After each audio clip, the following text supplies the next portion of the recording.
I could understand how you'd be curious. I mean, you walk in and you go, what is it? What is this place? Walking to a Church of Scientology is very much a new kind of experience. It's not like a church that I was used to walking into, you know, it's very modern looking, you know, very, very clean. You know, it was a very friendly atmosphere. People come in every day, all the time. Just walking in. Hey, what is this? What is this place? I'd like to know. One of the things that you definitely see is a lot of displays. We have panels, there's video displays that are just designed just to answer questions. It answers every question that they could possibly have about what is Scientology. They can just literally push the button, watch that 2-minute display, and know exactly what that concept is. You know, you can come, spend 10 minutes, spend 2 hours, grab a coffee. Just kind of come as you are, check it out, walk through. Scientologists have a church because it's a place where we can go to study, to have Sunday service. We do the same types of things. We have our Sunday services, we do marriages, we have naming ceremonies. We have all kinds of services that we do as a group. But one thing that's particular about Scientology is that there's also a personal aspect to it. You can kind of choose, like, okay, what do I need help with in my life? The first thing probably most everyone does is a course.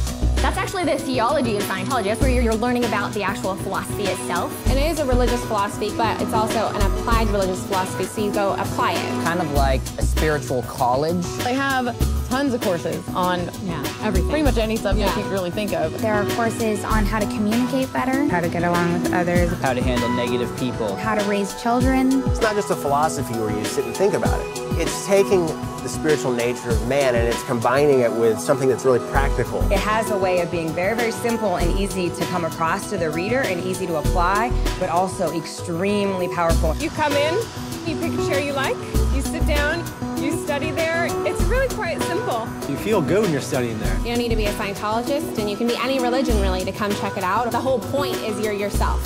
In a Church of Scientology, you're the one doing the learning. Nobody's preaching to you or teaching it to you. You're learning it yourself. Well, here at the church, we deliver courses, we deliver personal counseling called auditing, and we deliver the purification rundown. The purification rundown actually opens the way to spiritual progress. It's an all-natural regimen which frees one from the harmful effects of drugs and toxins. Old drugs that you took, pesticides, you sweat all those things out of your system and you feel so much more alive. It's revitalizing. The simplicity and the power of it is immeasurable.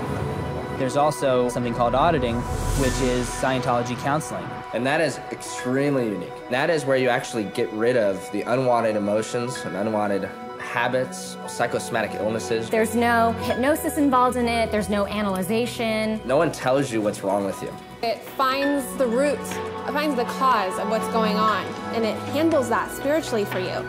You are given back yourself. You start to recognize really who you are. And that's really spiritual enlightenment. What they use in auditing is an instrument called an e-meter, which really helps a person to locate areas of pain and trauma that you may not be totally aware of. Anybody can walk into a Church of Scientology and just right off reception get a demonstration of the e-meter for themselves. I mean, literally the person can walk up and see for themselves how that actually works.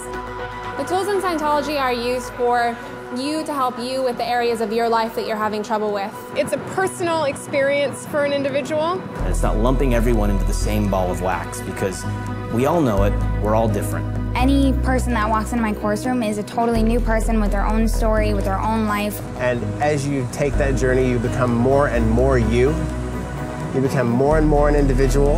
After all, that's what we have to offer the world, is our own unique view. There's churches in Paris, in London, in New York, Moscow, Germany, all over Europe. In Madrid, in Africa. The best way to find out about something is really to look for yourself. It's as simple as opening the door. You're always welcome.